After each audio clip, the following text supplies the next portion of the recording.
The glass walls of the Aston Royce luxury motors showroom gleamed like crystal, throwing back reflections of chrome and midnight paint. Inside, under a cascade of white spotlights, cars rested like living sculptures. A midnight blue Bugatti Chiron, a matte silver Rolls-Royce Ghost, an emerald Aston Martin Valkyrie with a price tag that could swallow entire houses. The scent of polished leather and imported cologne clung to the air, mingling with the faint hum of jazz spilling from hidden ceiling speakers. This wasn't a dealership. It was a temple, and only the devoutly wealthy were meant to pray here. At 9:12 a.m., before the showroom officially opened, Ibrahim Qureshi bent down with a bucket and cloth, polishing the edge of a glass coffee table where yesterday's clients had left fingerprints. His uniform was simple: black slacks, a white shirt with a faint grease stain near the cuff, and a dealership-issued lanyard that didn't even bear his name. Just the word staff. Not sales, not management, just staff. Above him, voices rang out. "Do you know what he asked me?" laughed Raymond Foster, senior sales director, a man whose suits were rumored to cost more than Ibrahim's entire yearly salary. He adjusted his cufflinks while leaning against the Ghost. He asked if we do installments on a Bugatti. "Installments!" The circle of executives roared with laughter. Someone's eyes flicked down toward Ibrahim, who was crouched near their shoes. For a second, their laughter sharpened, then dismissed him entirely. This was Ibrahim's life, invisible, necessary and constantly in the way. By 10 a.m., the glass doors had opened and clients began to drift in. Their footsteps echoed on marble, heels and loafers announcing the arrival of wealth. Men in tailored Italian suits, women in couture dresses, a young influencer couple with matching diamond watches, all moving with the confidence of those who assumed the world bent for them. Sales staff swarmed like bees, voices oiled with practiced politeness. Ibrahim stayed to the edges, quietly moving chairs, offering bottled water, wiping surfaces, carrying trays of espresso. He kept his eyes low, not because he was ashamed, but because it was safer that way. He had learned early. The less they noticed you, the less they found ways to cut you open. But today would be different. At 10:37 a.m., a commotion rippled at the entrance. A Middle Eastern delegation stepped in. 3 men in tailored thobes, white fabric crisp, watches glittering against sun-browned wrists. Behind them, 2 assistants carried sleek leather portfolios. Their arrival silenced the showroom for half a breath. Everyone knew why. This wasn't just another client. This was Sheikh Hamdan al-Rashid, an Emirati magnate whose signature could move tens of millions overnight. Rumor had it he was considering placing an order for 6 hypercars, a deal so monumental it would eclipse the dealership's annual targets in a single stroke. Raymond Foster was on them instantly, striding forward with a smile too wide, a handshake too eager. "Welcome, gentlemen. Welcome to Aston Royce," he purred. "It is an honor, truly an honor. You've come to the right place." The Sheikh's eyes swept the room, calm and unreadable. His entourage murmured in Arabic, but Foster only nodded impatiently, trying to steer them toward the Chiron on its pedestal. The problem was immediate. Foster didn't speak Arabic. Neither did anyone else on the sales floor. The Sheikh's translator, delayed by traffic, hadn't arrived. The delegation spoke some English, but not enough to navigate million-dollar details. The air grew sticky. Smiles wavered. Politeness cracked. Ibrahim, polishing a glass door near the corner, heard it all.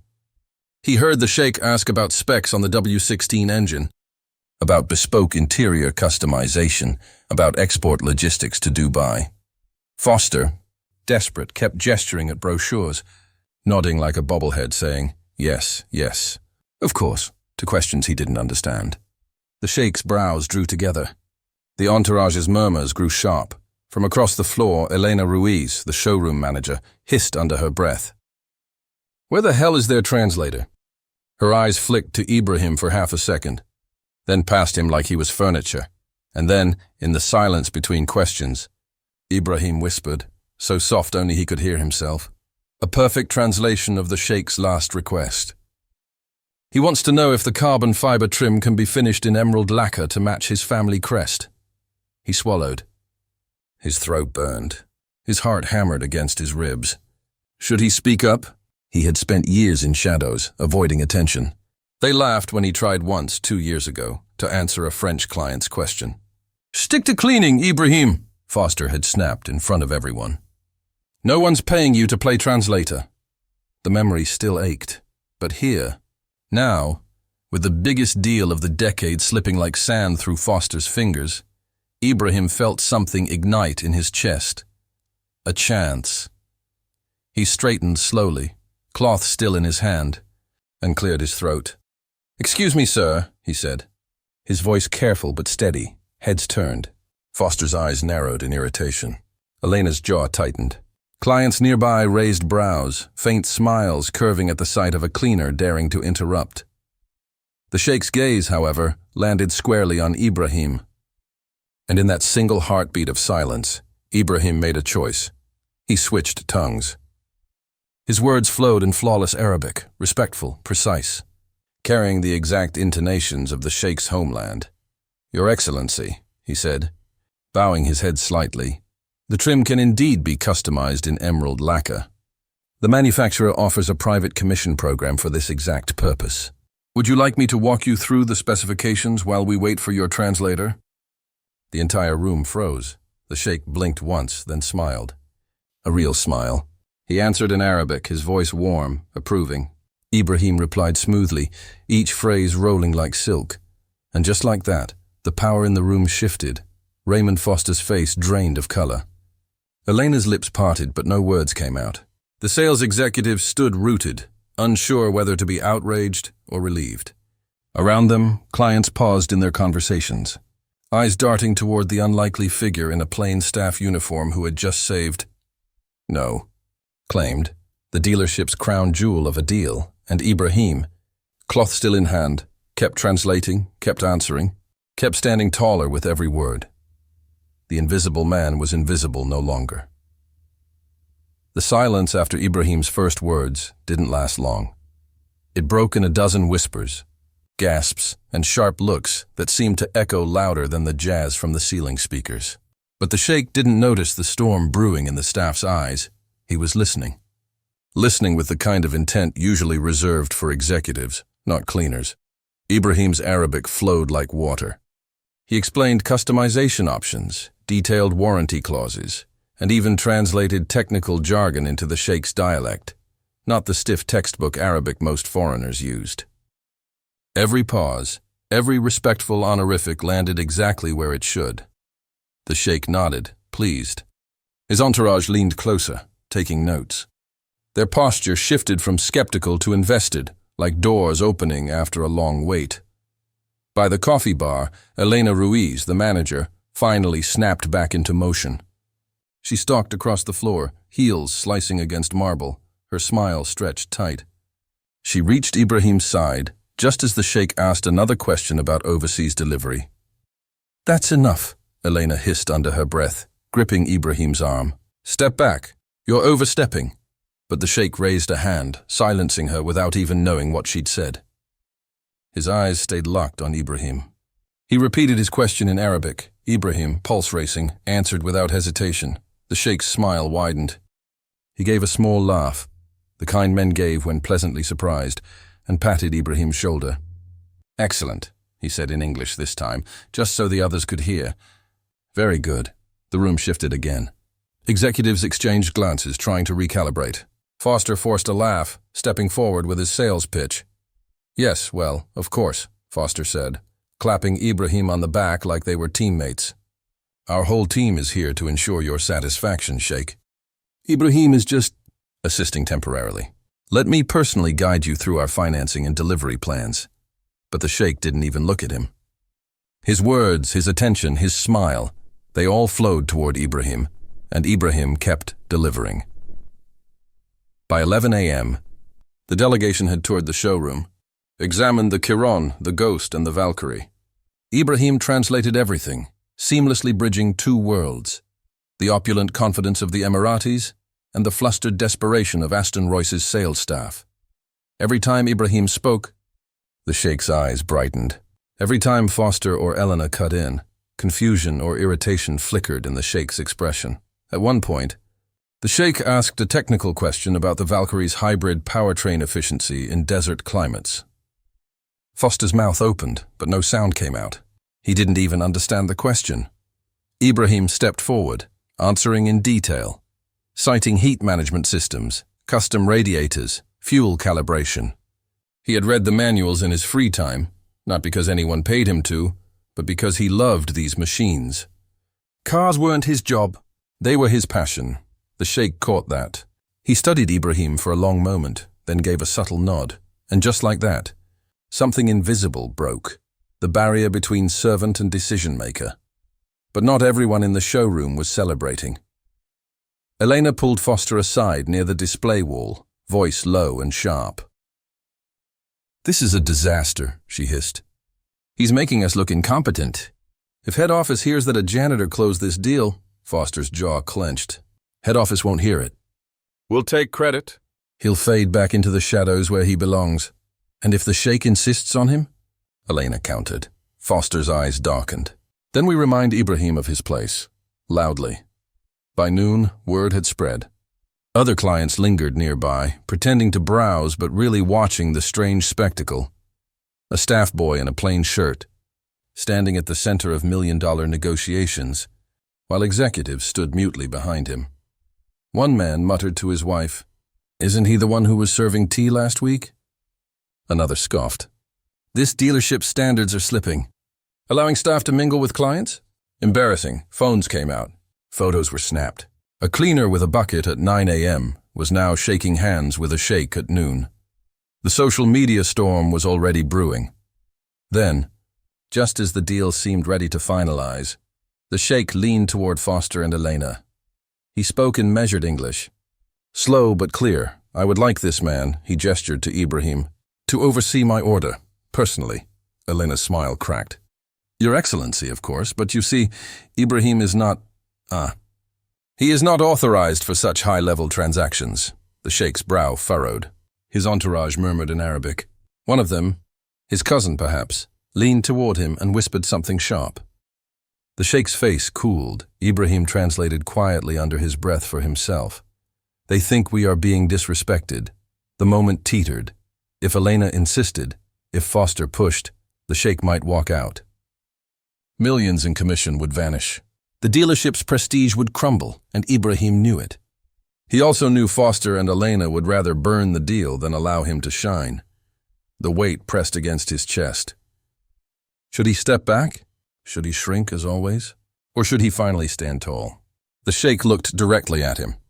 "Ibrahim," he said, his pronunciation careful but clear. "Do you accept?"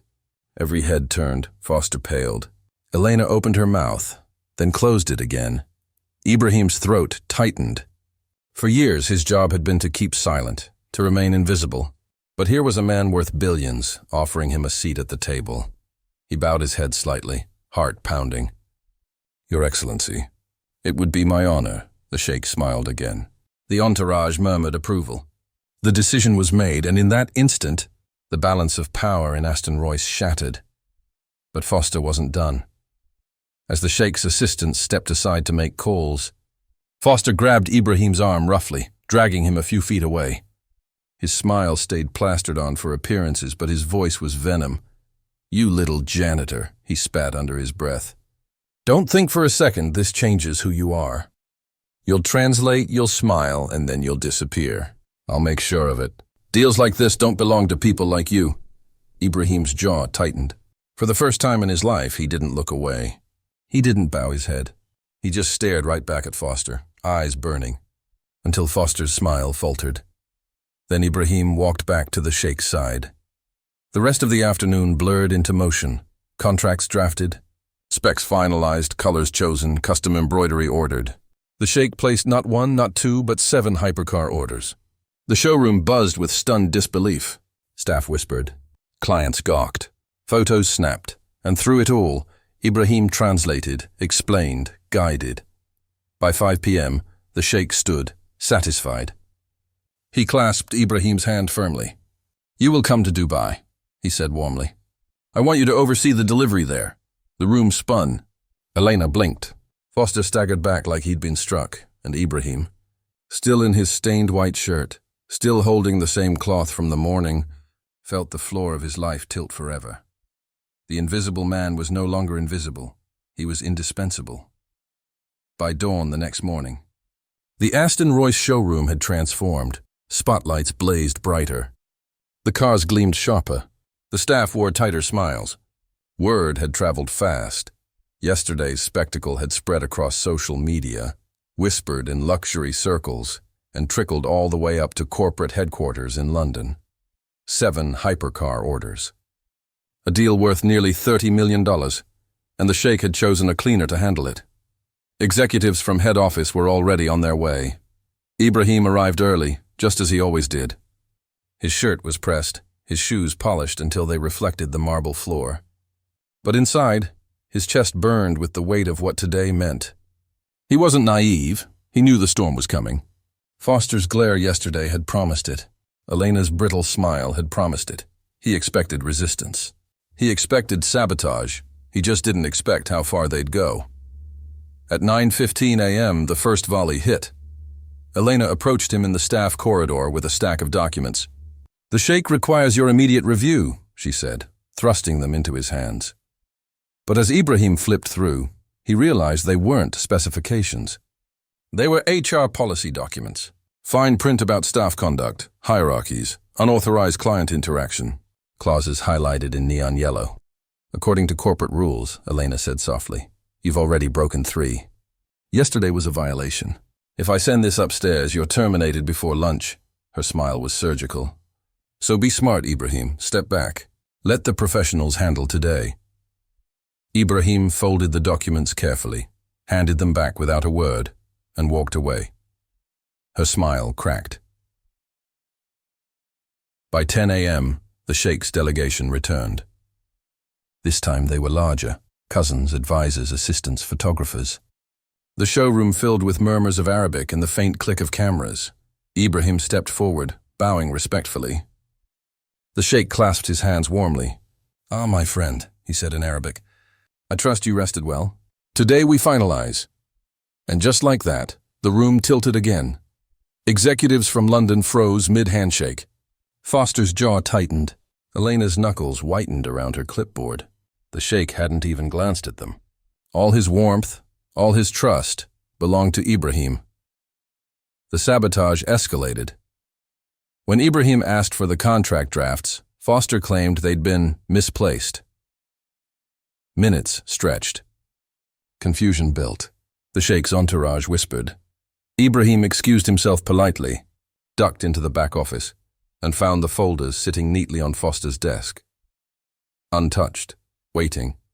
He carried them out himself, handed them directly to the sheikh. Foster's face turned crimson.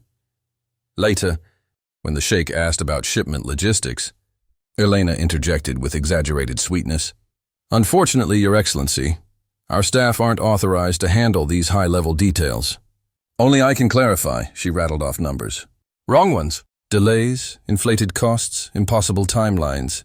The sheikh's brows furrowed. His cousin whispered urgently in Arabic. "They are lying to us." Ibrahim stepped forward, voice steady. "If I may, Excellency." He corrected every number, every clause, every hidden fee. He explained the process step by step, referencing regulations Elena hadn't even bothered to learn. The sheikh's frown melted into relief. His cousin nodded approvingly. Elena's cheeks flushed scarlet. But the final blow, the turning point, came at noon. The entire showroom gathered as the sheikh prepared to sign. Cameras flashed. Executives hovered like vultures. Then the sheikh paused, pen hovering above the paper. He turned to Ibrahim. "One thing remains," he said in Arabic. "Trust. How do I know this company will honor its word once the ink dries?" The room froze. The question wasn't just for Ibrahim. It was a test. A final measure of loyalty and credibility. Foster stepped forward instantly. "Excellency, allow me." But the sheikh raised a hand. His eyes stayed locked on Ibrahim. 1,000 thoughts thundered through Ibrahim's mind. He could bow. He could deflect. He could shrink as he always had. Instead, he stepped closer. His voice rang clear in Arabic, steady, unshaking, filled with a conviction that silenced even the cameras. "Because, Your Excellency, Ibrahim said. "This deal is not just paper to me. I was raised to respect what is sacred, and to me your trust is sacred.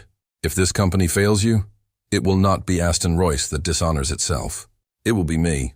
And I do not break my word." The words hung in the air, heavy, electric. The sheikh studied him for a long moment. Then slowly he smiled, he signed. Applause erupted. Cameras flashed brighter. The entourage murmured blessings, and Foster staggered like a man gutted. Elena stared as though the ground had disappeared beneath her heels. The executives from London clapped stiffly. But their eyes betrayed fury. The largest deal in dealership history, signed, sealed, immortalized. And none of it belonged to them. It belonged to Ibrahim. But the real shock came after. The sheikh put down the pen, turned to the crowd and spoke in English. "This man," he said, resting a hand on Ibrahim's shoulder, "has conducted himself with honor, intelligence, and loyalty. From this day, I consider him my representative, not only for this order, but for every future order I make." The room gasped. Executives blinked. Clients whispered. Someone dropped a champagne glass that shattered across the marble. The sheikh wasn't buying 7 hypercars. He was binding a future worth hundreds of millions, tied not to Aston Royce, not to Foster, not to Elena, tied to Ibrahim. The invisible man had just become the most powerful man in the showroom, and as the sheikh's entourage applauded, as cameras captured the moment, Foster's voice cracked like glass behind clenched teeth. "This isn't over," he whispered. But Ibrahim, standing tall under the spotlights, no longer looked away. The champagne flutes were still trembling on silver trays when the sheikh's convoy pulled away, tires whispering against the wet asphalt of Knightsbridge. The dealership stood frozen in the aftermath, the echo of applause still clinging to the marble like smoke after a cannon blast. But inside Aston Royce's glass fortress, the air curdled. The showroom that had once been Foster's kingdom was now divided. Some staff, the junior salespeople, the receptionists, even the valets, shot furtive glances at Ibrahim with something close to awe. Others, the old guard who had worshipped Foster's shadow, glared with barely veiled contempt. And at the heart of it stood Foster himself, red-faced, trembling, his voice a low growl. "You've humiliated me." His words were meant for Ibrahim alone, but they carried sharp as glass. "Do you have the faintest idea what you've done? Do you think this is some kind of fairy tale? A janitor does not represent Aston Royce." The words stabbed through the silence. Ibrahim held his ground, shoulders squared. His pulse thundered in his ears, but his voice stayed calm. "I did only what the sheikh asked of me. Nothing more." Elena stepped forward then, her voice clipped, her mask of composure cracking at the edges. "You overstepped every boundary. You interfered in official negotiations. That is grounds for termination. I'll have HR draft the notice immediately." A ripple of agreement surged through Foster's loyalists. Termination, dismissal, exile. But before the threat could harden into action, the glass doors hissed open. 2 men in tailored suits entered. The kind of men who carried authority like a weapon. Their London accents cut across the tension like blades. "Mr. Foster, Miss Elena, step into the boardroom." Now, they were from corporate headquarters. London had arrived. The boardroom upstairs was colder than the showroom below. Frosted glass walls muted the city outside, turning London into a blurred watercolor of steel and sky. The table stretched like an executioner's platform, polished to a soulless sheen. Foster sat stiff, Eleanor at his side. Ibrahim was made to stand near the corner, as though he were still staff waiting to mop up a spill. The 2 executives, Mr. Hargreaves, silver-haired, and Mr. Linford, sharp-jawed, sat opposite, folders before them. Hargreaves adjusted his glasses. His voice was quiet but heavy with displeasure. "We've reviewed yesterday's and today's events. What we witnessed is unprecedented." Foster leaned forward, seizing the chance to frame the narrative. "Unprecedented, yes, and dangerous. A cleaner usurping official negotiations? He embarrassed this dealership in front of our most important client. It's insubordination of the highest order." Elena nodded eagerly. "He acted without authorization, jeopardizing decades of brand reputation. The sheikh's deal was secured despite him, not because of him. Linford's cold eyes flicked to Ibrahim. "And what do you say for yourself?" Ibrahim drew a breath, the weight of the room pressing against his ribs. He could shrink. He could apologize. He could survive, but something deeper, stronger, anchored him. "I say," Ibrahim began slowly, "that the sheikh chose me. Not because of my title, not because of my salary, because I treated him with respect. Because I understood his language, his culture, his values. While others saw only a client, I saw a man. That is why he trusted me, and that is why he will continue to." The words landed like stones in still water. Hargreaves's face gave nothing away. Linford's fingers tapped once against the table. Then Hargreaves opened the folder. Inside was a single sheet of paper. "A letter. Her Highness's office sent this an hour ago," he said. He began to read aloud. "Effective immediately. All future negotiations and orders from the Sheikh's family and business interests will be conducted exclusively through Mr. Ibrahim Khan, who has proven himself a man of integrity and cultural understanding." He set the paper down. Silence. Foster's mouth opened, then closed. His face drained of color. Elena's nails bit into the leather of her chair. Linford leaned back, voice smooth but edged with steel. "In other words, ladies and gentlemen, Aston Royce does not get to choose whether Mr. Khan represents us. The Sheikh has chosen for us." The fallout was swift. Within a week, corporate reshuffled the entire dealership. Foster was quietly transitioned, an elegant corporate euphemism for exile. His office emptied overnight. His name scrubbed from brass plates. His loyalists scattered to smaller branches in distant cities. Elena fared worse. An internal audit uncovered discrepancies, errors in contracts, commissions that bled mysteriously higher than they should. With the Sheikh's complaint as catalyst, the board needed a scapegoat.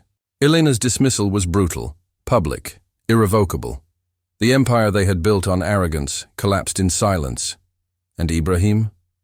At first he tried to resist the spotlight. He continued arriving early, continued straightening brochures, continued polishing glass doors with his same quiet diligence. But the staff who once sneered now paused when he passed. They nodded. They deferred. Some even sought his guidance. And then one morning, the transformation was sealed. A tailor from Savile Row delivered 3 bespoke suits to the dealership. Navy charcoal and midnight black, each stitched with Ibrahim's name, a gift from the Sheikh.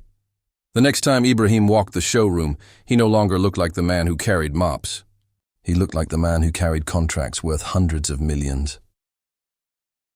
But with power came danger. Not everyone celebrated his rise. Rival dealerships whispered. Competitors plotted. Even within Aston Royce, jealousy curdled in corners. One evening, as Ibrahim locked up, he found his car keyed, the paint gouged deep. Another night, a note slipped under his office door. "Stay in your lane, cleaner." Yet for every shadow there was light. The Sheikh's delegation treated him like family. Clients began requesting him by name. The board, once skeptical, now spoke of him as our bridge to the Middle East. And slowly, Ibrahim realized the truth. He was no longer a cleaner pretending to belong. He was no longer invisible. He was the heartbeat of the dealership. But the greatest test was yet to come, for London was not the only stage. Dubai awaited. Geneva awaited. Riyadh awaited. And the deals on those horizons made the Sheikh's first order look like pocket change. Ibrahim had stepped into the fire. But the real inferno was only beginning. Ibrahim, once invisible with a mop in hand, rose to become the Sheikh's most trusted voice. Where arrogance failed, his respect and loyalty rewrote the dealership's destiny. From cleaner to kingmaker, he became the man they could never replace.